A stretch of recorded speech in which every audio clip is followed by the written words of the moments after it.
Hi, fourth graders. We're continuing our reading in Stone Fox today with Chapter 2, Little Willie. A 10-year-old boy cannot run a farm, but you can't tell a 10-year-old boy that, especially a boy like Little Willie. Grandfather grew potatoes, and that's exactly what Little Willie was going to do. The harvest was just weeks away, and Willie was sure that if the crop was a good one, Grandfather would get well. Hadn't Grandfather been overly concerned about the crop this year? Hadn't he insisted that every square inch of the land be planted?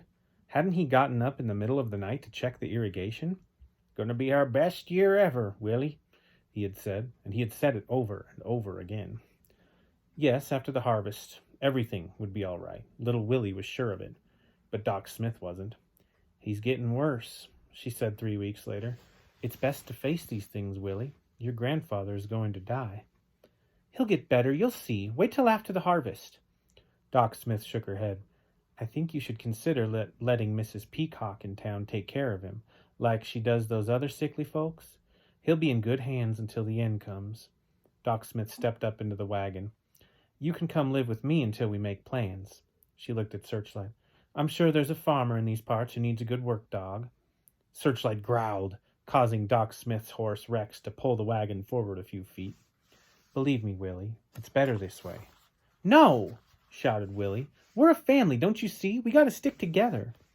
Searchlight barked loudly, causing the horse to rear up on his hind legs and then take off running. Doc Smith jammed her foot on the brake, but it didn't do any good. The wagon disappeared down the road in a cloud of dust. Little Willie and Searchlight looked at each other, and then Little Willie broke out laughing. Searchlight joined him by barking again. Willie knelt down, took Searchlight by the ears, and looked directly into her eyes. She had the greenest eyes you've ever seen.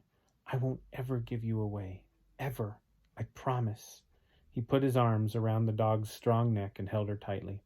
"I love you, Searchlight." And Searchlight understood, for she had heard those words many times before. That evening, Little Willie made a discovery. He was sitting at the foot of Grandfather's bed playing the harmonica. He wasn't as good as Grandfather by a long shot, and whenever he missed a note, Searchlight would put her head back and howl. Once, when Little Willie was way off key, Searchlight actually grabbed the harmonica in her mouth and ran out of the room with it. "Do you want me to play some more?"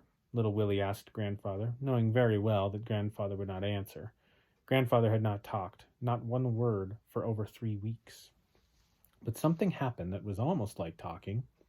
Grandfather put his hand down on the bed with his palm facing upward. Little Willie looked at the hand for a long time and then asked, in a whisper, "Does that mean yes?" Grandfather closed his hand slowly and then opened it again. Little Willie rushed to the side of the bed. His eyes were wild with excitement. "What's the sign for no?" Grandfather turned his hand over and laid it flat on the bed. Palm down meant no. Palm up meant yes. Before the night was over, they had worked out other signals in their hand and finger code. One finger meant "I'm hungry." 2 fingers meant water. But most of the time, Little Willie just asked questions that Grandfather could answer either yes or no. And Searchlight seemed to know what was going on, for she would lick Grandfather's hand every time he made a sign. And Searchlight seemed to know what was going on. I just read that. The next day, Little Willie began to prepare for the harvest. There was a lot of work to be done. The underground shed, where the potatoes would be stored until they could be sold, had to be cleaned.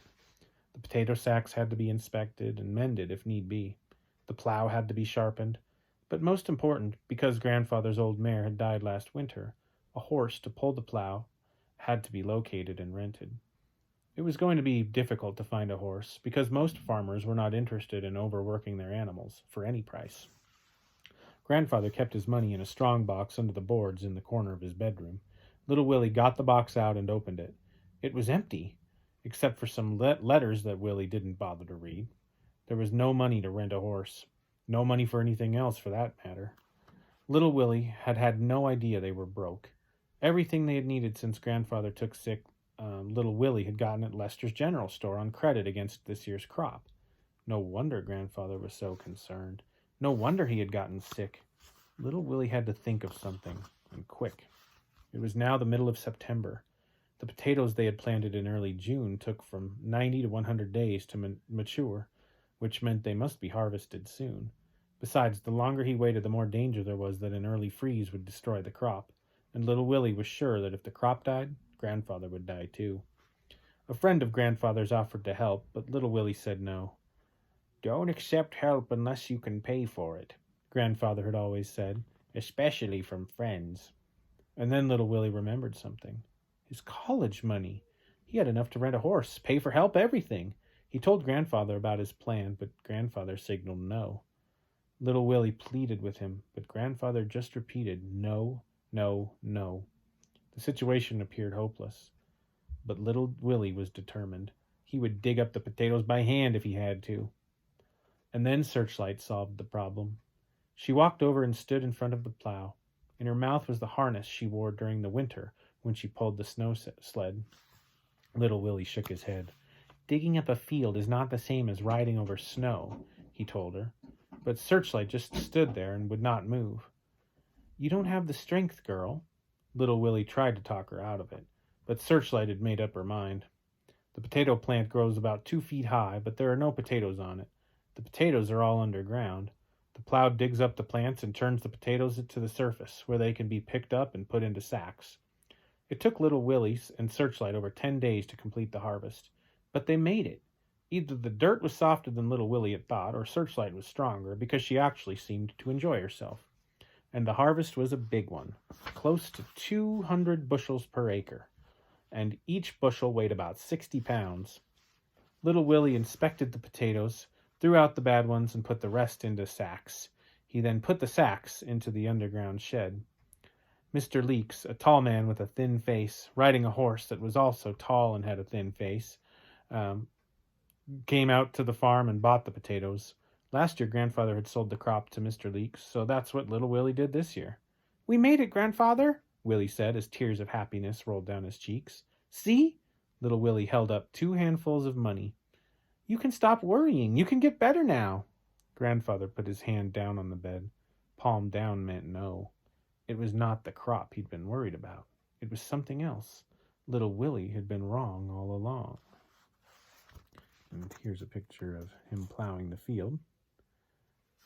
So we learn a little bit about Willie's determination here. He's not quite sure yet what's wrong with his grandpa, and if you have a further prediction, feel free to post it in the comments. But my question for you today is, how would you like farm life? I don't know if any of you have spent any amount of time on a farm, ever visited, ever lived on a farm, but it seems like it would be pretty hard work. What would you think about living on a farm? What would be some good things, some bad things? Just like to hear your thoughts. Look forward to hearing from you, and I'll see you next time.